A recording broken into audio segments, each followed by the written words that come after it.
Greedy के series में ये पहला क्वेश्चन है असाइन कुकीज़। इसमें क्या है कि कुछ लोग हैं, मतलब कुछ बच्चे हैं जो बड़े लालची हैं, ठीक है, और उनका ये है कि उनको कुकीज़ मिलेगी तो उतनी ही चाहिए जितना उनका ग्रीड फैक्टर है। मतलब अगर उनका ग्रीड फैक्टर 3 है तो वो तो 4 चलेगा, 3 चलेगा, 5 चलेगा, लेकिन 2 नहीं चलेगा, ठीक है। यहाँ पे ना 2 एरे दे रखा है, एक ग्रीड फैक्टर का एरे दे रखा है, ठीक है, और एक दे रखा है कि तुम्हारे पास जो कुकीज़ है उसका एरे, ठीक है, ग्रीड फैक्टर का और कुकीज़ का एरे। और पूछा गया है कि तुम कितने बच्चों को सेटिस्फाई कर पाओगे इन कुकीज़ के लिस्ट से, ठीक है। इसमें कुछ नहीं है, सिंपल सा सिस्टम है कि अगर मतलब ग्रीडी एल्गोरिथम है बेसिकली। तो इसमें अगर हम दोनों को कुकीज़ को, ठीक है, वेट, ग्रीड को और कुकीज़ को अगर सॉर्ट कर देते हैं तो कुछ ऐसा दिखेगा यार, ठीक है।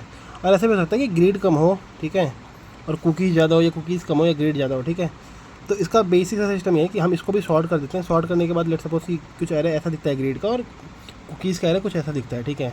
उसके बाद हम 2 पॉइंटर लेते हैं, आई और जे, ठीक है, और आई को हम यहाँ रखते हैं और जे को हम यहाँ रखते हैं, ठीक है।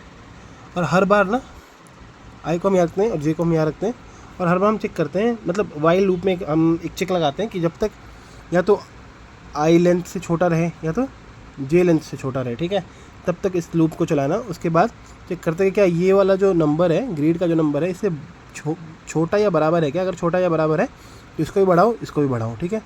और अगर नहीं है तो सिर्फ इसको बढ़ाओ, कुकीज़ वाले को बढ़ाओ, ठीक है। ऐसा है सी यहाँ पे कि वाइल जो है, इस लाइन पे देखो, अगर यहाँ साइन किया मैंने वो नंबर आई और जे, ठीक है, और हमने चेक किया कि while i smaller than g dot length, ठीक है, और s j smaller than s dot length, ठीक है। ये इनका कुकीज़ का एरे है, ठीक है। तो अगर ये कोई भी एलिमेंट उस एरे के आई, ग्रीड के आई से छोटा या बराबर रहेगा तभी उसको असाइन होगा। तो एक असाइन कुकी, टोटल असाइंड का एक मैंने वेरिएबल बनाया, ठीक है, उसको हर बार इंक्रीमेंट कर रहे हैं। और क्योंकि ग्रीड पे आई और चिल्ड्रन बदल जाएगा तो हम आई को आगे बढ़ा देंगे। आई को हमने यहाँ पे आगे बढ़ाया हर बार जब अगर कंडीशन ट्रू होता है तो, और कंडीशन फॉल्स होता है तो इन एनी केस जे तो आगे बढ़ेगा ही। अगर कंडीशन फॉल्स होता है तब भी जे आगे बढ़ेगा, और कंडीशन ट्रू हो जाता है तभी भी आगे बढ़ेगा, और लास्ट में टोटल असाइन रिटर्न कर देंगे।